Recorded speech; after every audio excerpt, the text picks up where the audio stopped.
Bonjour. Alors, je vais vous parler d'un sujet intéressant.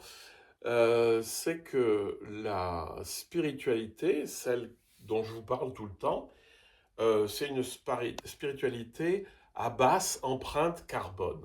Alors, vous allez me dire, mais qu'est-ce qu'il raconte? Alors, c'est vrai à plusieurs niveaux. Le premier niveau, c'est en fait que lorsque vous comprenez que la spiritualité, c'est pas à l'extérieur, mais à l'intérieur, vous vous déplacez pas dans le monde entier pour aller voir ceci, voir cela, écouter un tel ou aller à un tel. Hein.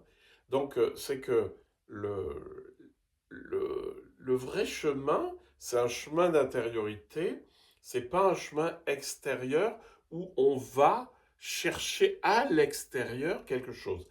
Évidemment, vous pouvez toujours avoir des informations, vous pouvez écouter des gens, c'est évident, hein. Mais ce que je veux juste vous dire, c'est que le vrai chemin, il est intérieur. Et donc, on n'est pas obligé de voyager partout pour aller écouter les uns et les autres, hein.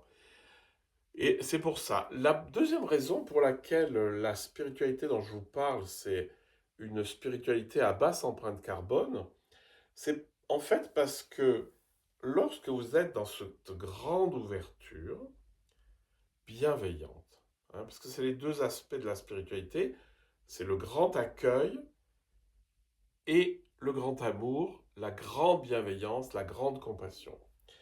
C'est que lorsque vous êtes dans l'amour, la compassion, la bienveillance, envers vous-même et envers le monde, vous ne pouvez pas surconsommer.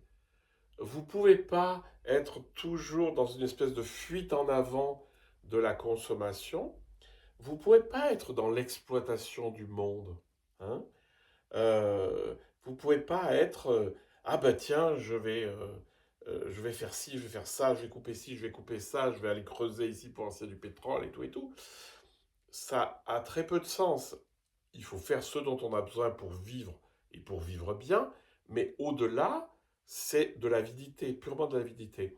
Lorsque vous êtes dans la grande bienveillance qui sort du cœur, qui a été nourrie par la grande conscience, vous avez beaucoup moins de besoins parce que vous sentez que vous n'avez pas besoin d'accumuler, par exemple.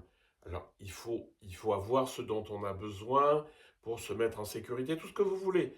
Mais la différence, c'est l'avidité. C'est vouloir, vouloir, vouloir, vouloir, saisir, saisir, saisir, et du coup, exploiter. Hein. C'est pour ça que je parle de basse empreinte carbone pour la spiritualité. Une spiritualité vraiment vécue, elle est à basse consommation de carbone parce que, ou émission plutôt, mais parce que je suis respectueux de l'environnement, je ne surconsomme pas et surtout, je ne suis pas tout le temps en train de courir, de faire du saut de courroux à droite, à gauche pour ah ben moi je suis allé en Inde, ah ben moi je suis allé au Népal, ah ben moi j'ai fait ci, moi j'ai fait ça. Dites-vous bien que la vraie solution est toujours là, en vous. Elle est au fond de vous-même. Vous vous renseignez, on peut acheter des livres, on peut écouter des vidéos, on peut écouter des émissions, on peut faire tout ce qu'on veut. Hein. Mais dites-vous bien que la vraie solution, elle est dans la recherche là. Hein. Elle n'est pas dans l'extérieur.